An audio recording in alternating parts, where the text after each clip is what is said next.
and I'm in the grade 5 RLA beginning band.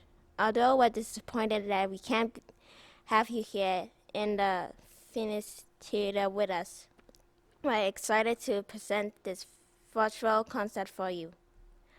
All of us has been working very hard since September to learn our instrument, and we come along a long way since our first weeks. You're going to hear some of the beginning band hits along with some festive favorites. We really hope that you'll enjoy us listening to us. The first piece we would like to perform is everyone's favorite song, Hot Cross Buns. The words to the song's Hot Cross Buns were first heard on the streets of England. In the late 17th, bakers would sing the song to those walking by in hopes that they would stop in their store and purchase the delivery treats. Hot cross buns were most important, sold around Good Friday. The celebrities, the end of Lent, they were so cheap you could buy them for only a penny. Hot cross buns has now become a song played by everyone, beginning band student, including us.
The French folk song Clair de Lune, translated to By the Light of the Moon, dates over back 300 years.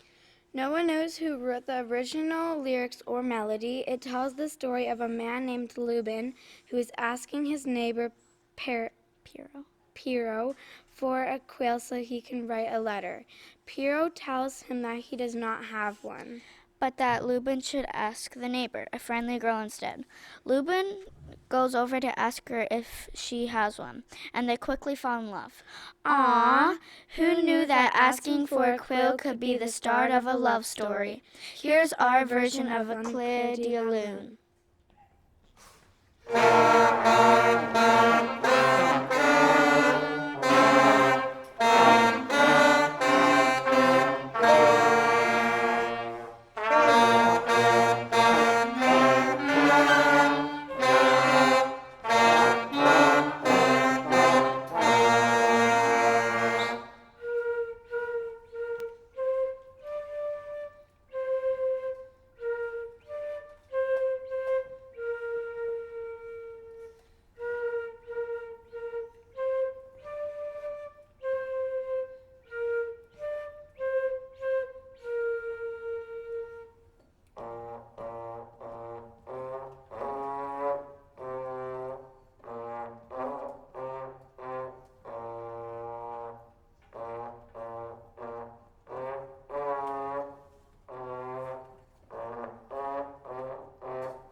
Mary really have a little lamb?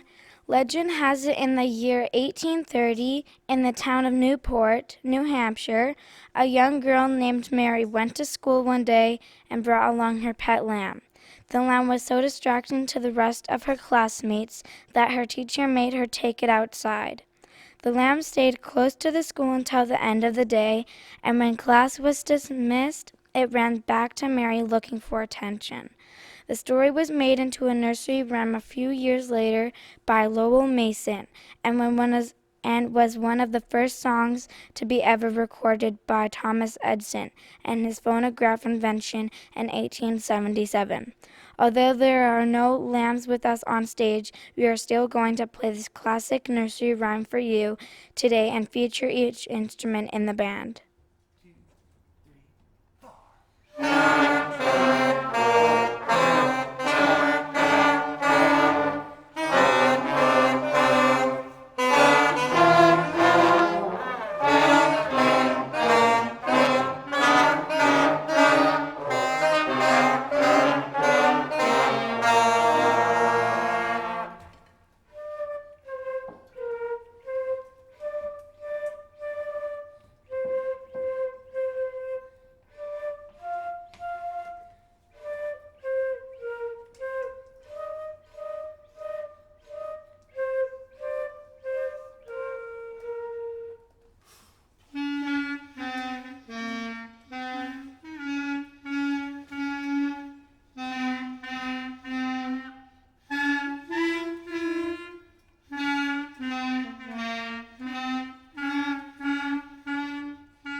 Many believe that the famous composer Wolfgang Amadeus Mozart wrote Twinkle, Twinkle, Little Star. This is not true. He did compose a set of veterans on the tune in the early 1700s to help his piano students, but he was not the original composer of the tune. But so who did compose it? Like many nursery rhymes and folk songs, no one knows for sure, but some believe that the song is from the 1730s. But the identity of the composer remains a mystery to this day. We do, however, know who wrote the lyrics in the song. Jane Taylor, an English author who published the poem in 1806. The words and music were put together in 1838. Other songs that use this tune are the Alphabet Song and Baba Black Sheep. A fact Mr. Johnstone did not realize until too late in his life. I hope for clear skies as we perform Twinkle, Twinkle, Little Star.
Was there actually a farmer named MacDonald, and was he old? Probably, but historians aren't exactly sure on where the song got started. In 1970, a book called Tommy Tunes by F.T. Needlegram featured a bunch of songs, including one called OEO, but in the version the farmer was named McDougall, not MacDonald. He had 8 animals on his farm: a dog, some hens, some ducks, some cows, some pigs, some cats, a goat, and a donkey. We don't have any sheep or any of old MacDonald's animals with us, but it's still lots of fun to play. Listen for solos by Dallas.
Wenceslas was the king of Bohemia almost 1,000 years ago.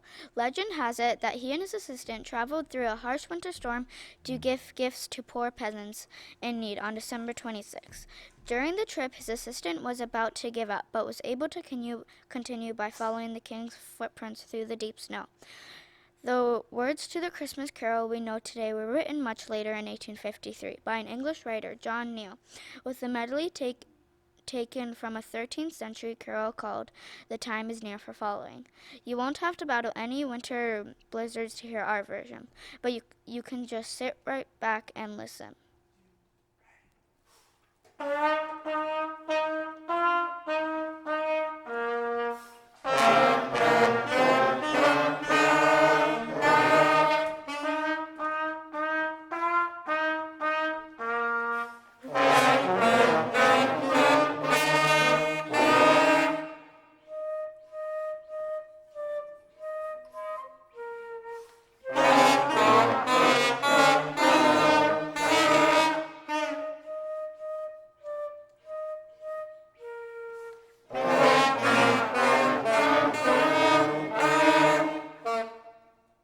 Jolly Old St. Nicholas. Jolly Old St. Nicholas is a traditional Christmas carol based on a poem written by Emily Miller in 1865.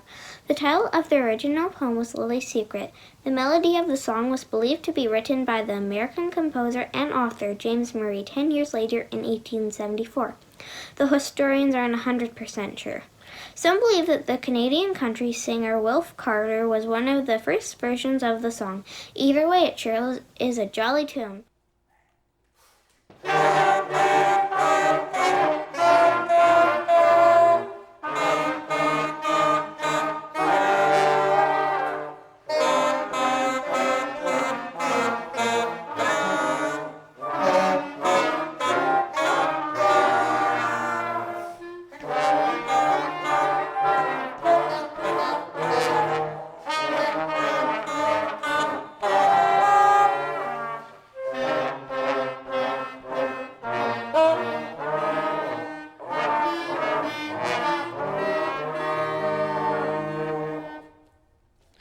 One of the most famous Christmas carols of all time is Jingle Bells, composed by James Lord Pierpont in 1857, originally called One Horse Open Sleigh. Jingle Bells was not originally a Christmas song at all. It took many more years before the song caught on and was sung by local choirs at Christmas events. Nowadays, you can't go anywhere at Christmas without hearing the Jingle Bells. Here's a fun fact. It was the first ever song to be performed in space by astronauts on the spaceship Gemini 6. We will be sure to keep our versions safely down here on planet Earth.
Hi, I'm Sean, and we are the RLA Grade 6 Band made up of students from Mr. Gilbert's and Mrs. Virginella's class. We are very excited to have the opportunity to play 3 pieces for you today as part of this virtual concert. Although COVID-19 cut last year short, we have been working extra hard to learn this fun and challenging music.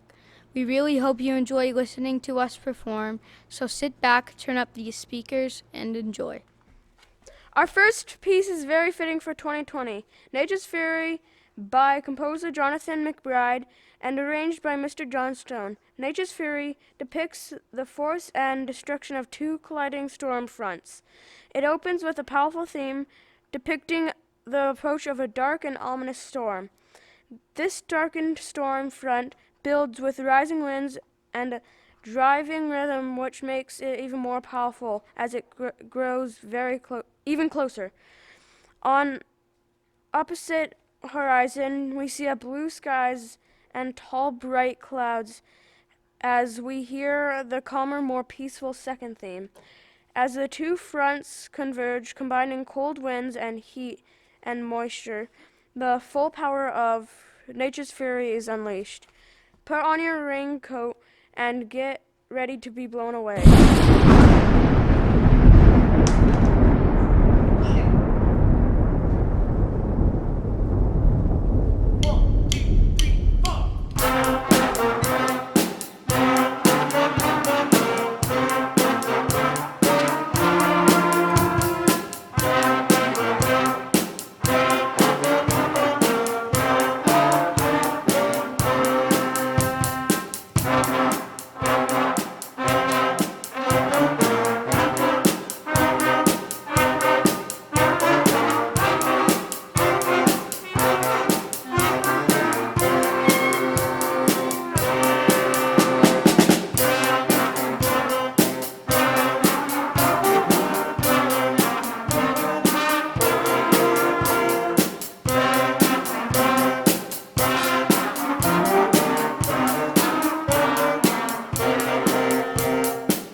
Dragon Slayer, composed by Sean O'Loughlin.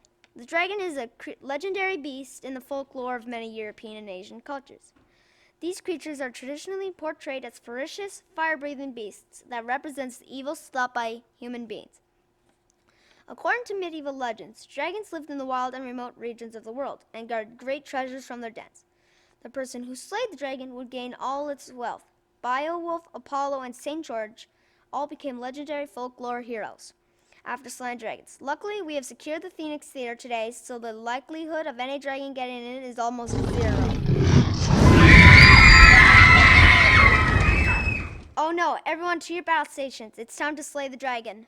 1, 2, 3, 4.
We didn't want to miss out on all the holiday fun that the grade 5s had.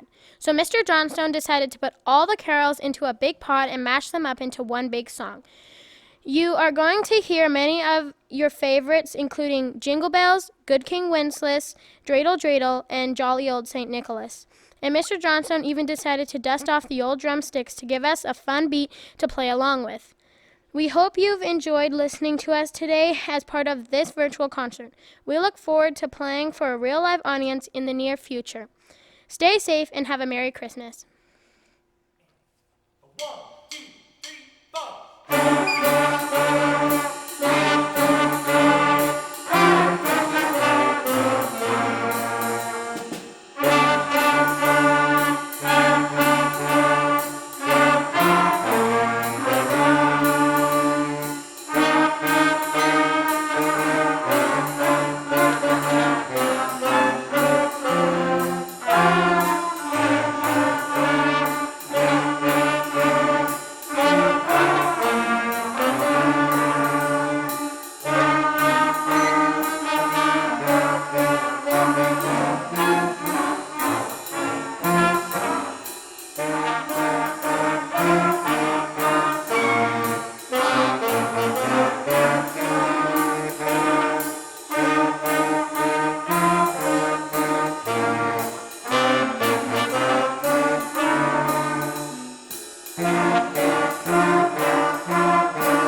I'm Sadie, and we are the band students from Miss Dekaneas' class. Unlike the grade 5s and most of the grade 6s, we weren't able to join together with any other class.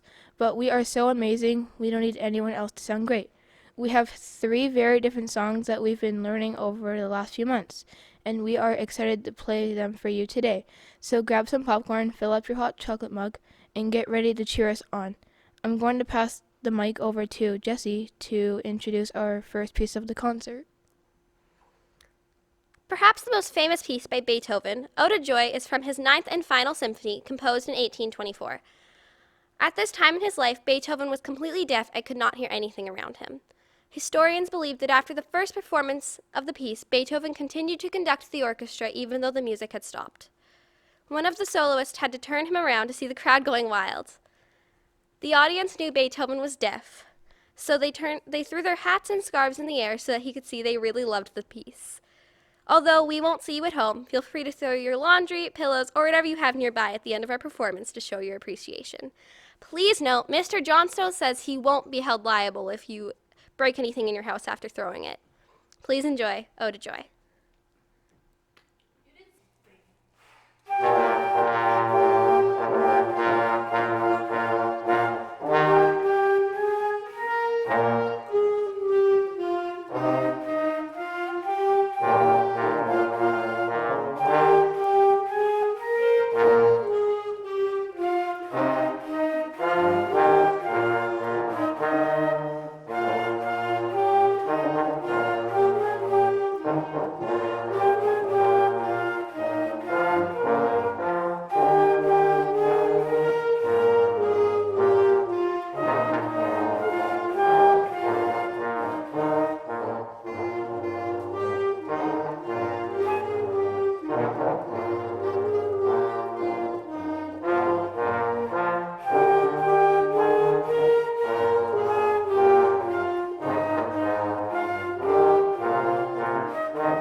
One of the many disappointments COVID has brought this year is the lack of junior jazz. Band at RLA, normally students in grade 5 through 7 would have the opportunity to get together and play some fun tunes at lunch and before school. Luckily, Mr. J wasn't going to let us miss out on the chance to play some rocking charts.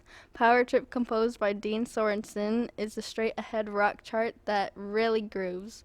Listen to Amazing Duet by Nicole and Sophia in the middle. Here is Power Trip.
Avery and Sadie and Jesse and Carter, Arthur and Lake and Nicole and Sophia. But do you recall the most famous of them all?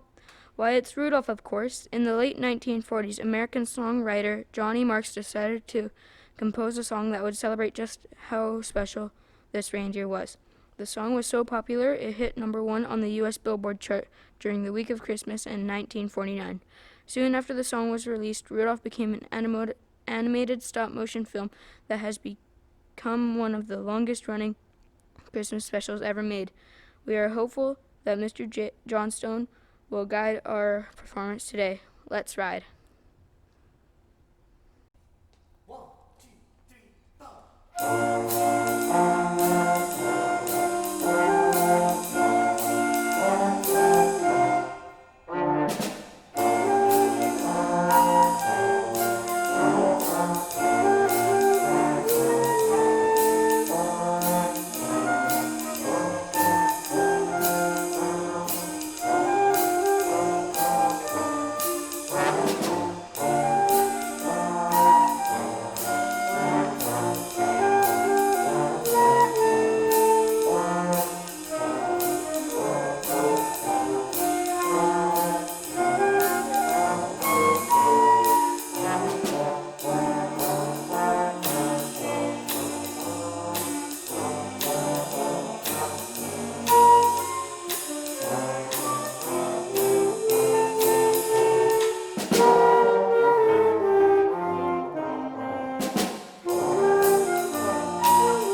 That concludes our first ever virtual concert. Thank you so much for taking time out of your busy holiday season to watch us perform. It has been a lot of fun learning and playing all this new music, and we really appreciate your support. I know we are all looking forward to having a real live audience back at the Phoenix Theater as soon as it's safe to do so. Mr. Johnstone wants to thank all the students and teachers at RLA who helped to make this concert happen. You are all the best. Finally, we want to wish everyone a Merry Christmas and a Happy New Year wherever you are. Bye for now. Hi, I'm Oliver, and we are the band students from Mr. Foreman's class. We have been working really hard these past few months to learn 3 pieces to share with you today. Although we are all in grade 7, we have 4 new band members who started playing for the first time in September. They have done an awesome job catching up to everyone. Let's get to the music. Imagine life 600 years ago. No cell phones, no Netflix, no internet. What on earth would you do with your free time? Well, besides ensuring you enough food not to starve to death during the winter, you'd sing and dance. This was especially true of royalty who lived in the large castles overlooking the village. Kings, queens, princes, and princesses would all gather in the candlelit room and dance the night away, while a small musical ensemble played off to the side. Our first piece of the concert, Courtly Dances, written by Italian composer Giovanni Gastoldi in the late 16th century and arranged by Bruce Pearson, transports us back in time to such a royal event. Be sure to put on your crown and dance away at home.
For the next piece, we need to travel back in time even further, a lot further. 66 million years, in fact, back to the Cretaceous period when large dinosaurs roamed the earth. During this time, there was a young Tyrannosaurus Rex named Charlie, and he had one dream, to be a famous rock star. He really wanted to play the rock drums, but his tiny arms wouldn't allow him to reach.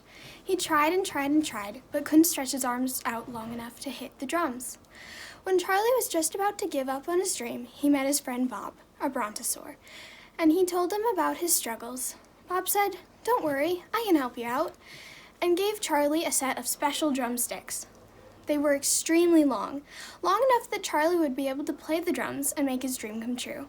Our next song celebrates one of the greatest rock dinosaurs in history, Tyrannosaurus Charlie. 1, 2, 3, 4.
On the roof? No, just me. Wow. Written in 1864 by Benjamin Hanby, Up on the Housetop is the second oldest secular Christmas song, only outdone by Jingle Bells, which was written 7 years earlier. This is one of the first songs ever to focus on the big man himself, Santa Claus. He got the idea for a song from the 1822 poem, A Visit from St. Nicholas, also known as The Night Before Christmas. For our final piece of the concert, we are going to play an arrangement of this famous Christmas carol by William Owens. Thank you so much for listening to us perform today. There it was again. Really? You didn't hear that? I'm positive I heard something on the roof.